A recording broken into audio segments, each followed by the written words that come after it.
India के उड़ीसा राज्य के पुरी में चमत्कार की एक ऐसी कहानी है जिसे समझ पाना साइंस के बस की बात नहीं है।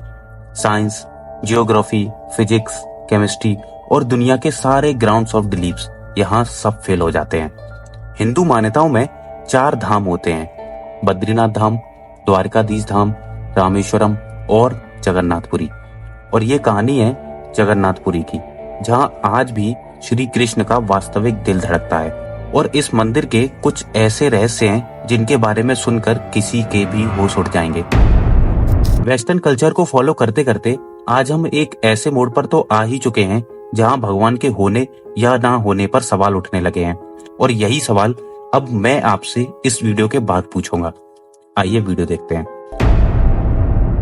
हर मंदिर में जहां मूर्तियां मेटल या स्टोन से बनाई जाती हैं, वहीं जगन्नाथ मंदिर में भगवान की मूर्तियां लकड़ी से बनाई जाती हैं। ऐसा क्यों? आइए बताता हूँ। 3102 बीसी में जारा नाम के एक शिकारी ने शिकार करते हुए गलती से तीर भगवान श्री कृष्ण के पैर पर चला दिया, जिससे श्री कृष्ण की मृत्यु हो गई। जारा ने श्री कृष्ण का देह संस्कार किया, पर जब उनकी चिता शांत हुई तो जारा ने देखा कि एक चमकने वाली मेटल की चीज अभी तक चली ही नहीं थी। जारा को ये समझ नहीं आया था कि आखिर ये चीज क्या है, तो उसने उसे उठाया और बेचने निकल गया। पर उसको खरीदना तो दूर, किसी ने उसको हाथ भी नहीं लगाया। फिर आखिरकार जारा ने हार थककर उस मेटल की चीज को एक लकड़ी पर रखा और उसे पानी में बहा दिया। गुप्त साम्राज्य के समय अवंती के राजा इंद्रद्युम्न, जो कि भगवान विष्णु के बहुत बड़े भक्त थे, उन्हें एक दिन सपने में आकर विष्णु जी ने एक नदी में डुबकी लगाने को कहा और ये भी कहा कि एक लकड़ी के तने में तुम्हें मैं उस नदी में मिलूंगा। इस सपने को देखकर अगले ही दिन राजा डुबकी लगाने चले गए। डुबकी लगाते वक्त राजा को नदी में थोड़ी ही दूर एक लकड़ी का तना भी दिखा। बिना देर किए राजा उस तने तक पहुंचे और उसे अपने महल ले आए। राजा ने कुछ बहुत नामी काश्तकारों को बुलाया, पर उनमें से कोई भी उस लकड़ी से मूर्ति नहीं बना पाया। कई दिन बीत जाने के बाद एक काश्तकार महल में आया और उसने राजा से कहा कि ये मूर्ति मैं बनाऊंगा, पर मेरी एक शर्त है। राजा ने काश्तकार से उसकी शर्त पूछी, क्योंकि राजा किसी भी शर्त को मानने के लिए तैयार थे। तो काश्तकार ने कहा कि ये मूर्ति बनाने के लिए मुझे पूरे 21 दिनों का समय चाहिए, और मैं ये चाहता हूँ कि इन 21 दिनों में ना तो कोई मुझसे बात करे, ना ही मुझसे मिले और ना ही मेरे किसी काम में विलम्ब डाले। राजा ने खुशी खुशी ये शर्त मंजूर कर ली। मूर्ति बनाने का काम शुरू हुआ और रोज मूर्ति बनाने की आवाज भी उसके कमरे से आती थी, पर धीरे धीरे वो आवाज आना बंद हो गई। अवंती की रानी को लगा कि शायद भूख और प्यास से काश्तकार की मौत हो गई है। इसीलिए उन्होंने जिस कमरे में मूर्ति बनाने का काम चल रहा था, उसके दरवाजों को खुलवाने की जिद की और राजा को उनकी बात माननी पड़ी।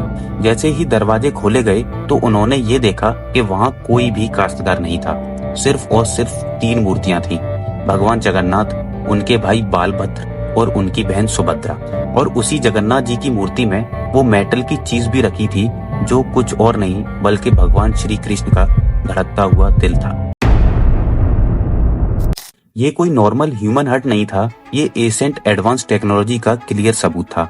ये हार्ट एनर्जी ट्रांसमिट करता है, और हम सब ने ये तो पढ़ा ही है कि stone and metal are the good conductor of electricity and wood is the bad conductor of electricity. इसीलिए ये मूर्तियां लकड़ी से बनाई गई थी। और सिर्फ यही नहीं, हर 12 सालों में भगवान जगन्नाथ की एक नई मूर्ति स्थापित की जाती है और भगवान के दिल को उस नई मूर्ति में शिफ्ट किया जाता है। ये इसलिए किया जाता है क्योंकि ये दिल इतनी एनर्जी ट्रांसमिट करता है जिसकी वजह से वुड डिप्लीट हो जाती है, और इसीलिए हर 12 सालों में उसे बदला जाता है। पर इसे बदलने का प्रोसेस भी इसी कहानी की तरह काफी इंटरेस्टिंग है। आइए जानते हैं। हर 12 सालों में एक दिन ऐसा होता है जिस दिन मंदिर में किसी को भी एंट्री नहीं मिलती और पूरी शहर की लाइट काट दी जाती है, और मंदिर के मेन पंडित की आंखों पर पट्टी और हाथों में बड़े और मोटे मोटे ग्लव्स पहनाए जाते हैं, और 100% अंधेरे में इस दिल को निकालकर नई मूर्ति में फिर से स्थापित किया जाता है। जिन जिन पंडितों ने इतिहास में ये सेरेमनी की है, उन सब का कहना है कि उन्होंने इसे देखा तो नहीं है, पर इस चीज को, जिसे हम भगवान श्री कृष्ण का दिल या फिर ब्रह्म पदार्थ भी कहते हैं, इसे हाथों में पकड़ने के बाद ऐसा लगता है जैसे मानो जिंदा खरगोश पकड़ लिया हो। माना ये भी जाता है कि अगर किसी ने ब्रह्म पदार्थ को देख लिया तो उसकी मौत उसी समय निश्चित है। इसीलिए बिना आंखों पर पट्टी लगाए किसी को भी ये सेरेमनी करने की परमिशन नहीं है। इस मंदिर के ऊपर एक झंडा है जो साइंटिफिक लॉ के बिल्कुल विपरीत चलता है। जैसे कि हमें पता है कि जिस डायरेक्शन में हवा चलती है फ्लैग भी उसी ही डायरेक्शन में उड़ते हैं, पर जगन्नाथ मंदिर के इस झंडे की बात बिल्कुल ही अलग है। ये हमेशा हवा के अपोजिट डायरेक्शन में उड़ता है। क्यों और कैसे, ये आज तक कोई नहीं समझ पाया। इस झंडे के साथ एक और खास बात जुड़ी हुई है कि इसे रोजाना बदलना पड़ता है और इसीलिए मंदिर के पांडु 214 फीट ऊपर लगे इस झंडे को रोज चढ़कर बदलते हैं, क्योंकि ऐसा कहा जाता है कि अगर किसी दिन इस झंडे को नहीं बदला गया तो मंदिर पूरे 18 सालों के लिए बंद हो जाएगा। मंदिर में आए भक्तों के बीच रोज प्रसाद बांटा जाता है और वो प्रसाद रोज बनाया भी जाता है। और जगन्नाथ मंदिर में होने वाली हर एक चीज में कहीं ना कहीं भगवान की कोई ना कोई लीला जरूर छुपी है।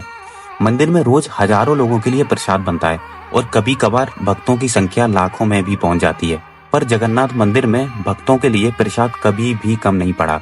दिन भर मंदिर में प्रसाद बनता है, पर ऐसा कहते हैं कि आज तक इस मंदिर में एक भी दाना प्रसाद का ना तो कम पड़ा है और ना ही ज्यादा। लकड़ी की आग पर 7 बर्तनों को एक के ऊपर एक रखकर ये प्रसाद बनाया जाता है। साइंस और लॉजिक कहते हैं कि सबसे पहले सबसे नीचे वाले बर्तन का प्रसाद पकना चाहिए, पर पुरी के जगन्नाथ मंदिर में साइंस और लॉजिक नहीं चलते। इन 7 बर्तनों में से सबसे पहले सबसे ऊपर रखे जाने वाले बर्तन का प्रसाद पकता है और सबसे आखिर में सबसे नीचे रखे बर्तन का प्रसाद।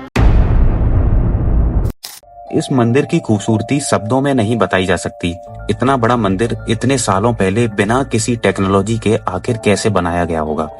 पर क्या आपको पता है कि 214 फीट ऊंचे इस मंदिर के डोम की परछाई आज तक कभी भी नहीं बनी और हमारी फेवरेट साइंस इस बात का भी लॉजिक अभी तक नहीं ढूंढ पाई।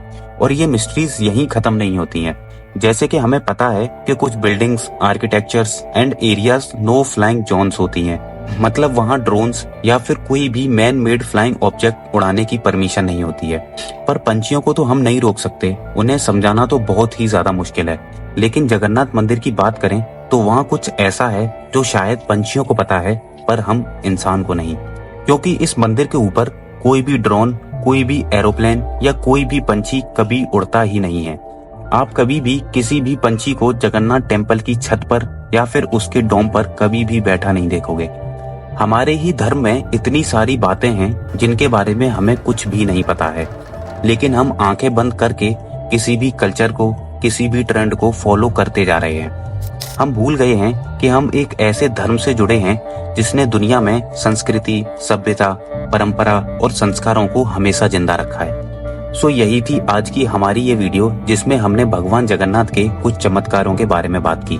मिलते हैं आप सबसे एक और नई इंटरेस्टिंग वीडियो के साथ। तब तक अपना और अपनी फैमिली का ख्याल रखें। Good bye.